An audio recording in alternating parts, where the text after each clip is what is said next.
Comme des milliers d'automobilistes, Martin utilise une des 7 applications agréées par Parking Brussels pour payer son stationnement en ville. Malgré ces transactions effectuées en bonne et due forme, à plusieurs reprises, il a reçu une redevance de 25 € sur son pare-brise.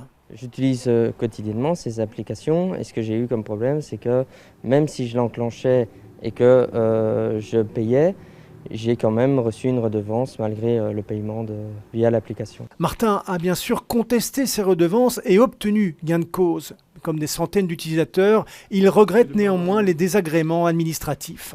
C'est essentiellement du temps que l'on consacre à devoir courir après l'administration. Donc moi j'ai eu deux amendes de cette façon-là. La première, c'est via mail que ça s'est réglé.